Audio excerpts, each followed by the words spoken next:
Hello there legends, it's the Kman here. I'm actually in Canada at the moment. I'm in my hotel gym at the Novotel Hotel, and being in Canada reminded me of a great study which was shared with me the other day by my beautiful wife Rory. She's doing a lot of research on the anti-aging process and how strength training and exercise can fight against the aging process. And there's a great study that came out of Canada.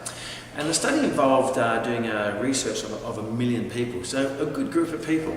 And they looked at their exercise habits, and they actually found that 40% of people, which is 400,000 out of the group of 1 million, actually proactively avoid and don't exercise. Which means they go out of their way not to do exercise. They deliberately go to the escalator, not the stairs. They avoid the gym like it's the death zone. So that's very interesting to know.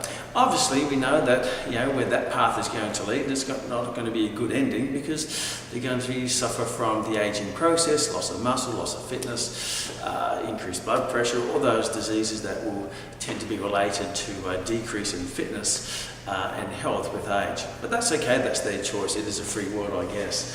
They also found that 50% of people said they were active. It means they thought they did some form of activity, but that was healthy for them. However, when looking into that, the activity they're doing, which is lovely, they're doing something, but it wasn't enough to fight off the aging process. So they were still on that slower downward slope. Not as much as that 40% who were avoiding activity altogether, but they're still on a decline. It means they're still going to be losing muscle, they're still going to be losing cardiovascular fitness, bone mineral density.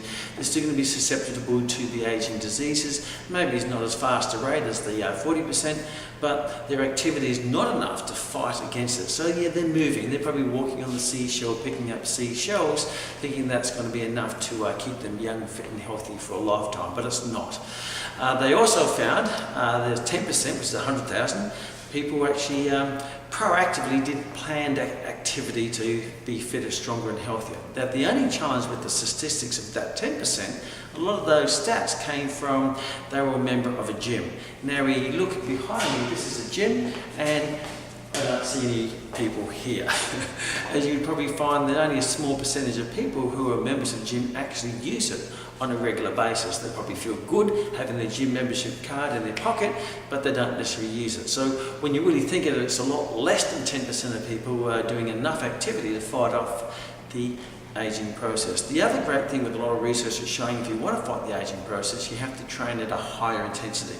You can't just move the body, because moving the body, like going for jogs and going for plod jogs and going for walks and doing a bit of stretching and stuff like that, is that will use what you got, but it's not going to build what you want or maintain what you have, because what will happen is you're still going to be losing muscle tissue, losing bone mineral density, which things we call sarcopenia and osteopenia, that will lead to decreased metabolism and all the diseases that are attached to that, as well as osteoporosis and many other challenges that you may have. So what we found is that you have to, in that time you exercise, you don't have to exercise a lot, but you have to exercise frequently, but at a high intensity.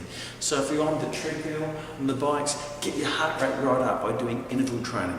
And it's a must that you do strength training, because strength training specifically overloads the body more than what's normal capable of doing to build the muscle and build the bone mineral density, and as you age it will decrease, if not stop, that aging process of loss of muscle, loss of tissue, loss of fitness and loss of health. So the 50% who are proactively avoiding exercise, then you're technically really proactively seeking to age and be susceptible to the aging diseases. The 50% who are doing some activity, lift your game. It's great that you're active, but at least put some sessions in your week which are short and brief, can be as little as 10 minutes of exercise, 10 minutes of strength training, 10 minutes of interval work, and at least then you're going to stimulate the body to build what it wants, or at least maintain what it's got and fight off that aging process. So lift the game for the 50%, and the 10% of people who have gym memberships or are actively involved in that aspect. For those who aren't going to the gym, you may start going to the gym, otherwise you will really back into the 40%. The ones who are going to the gym and you're lifting heavy and exercising at high intensity, that's fantastic. But the other ones, maybe you should get back to the gym. And that would be no cow poo.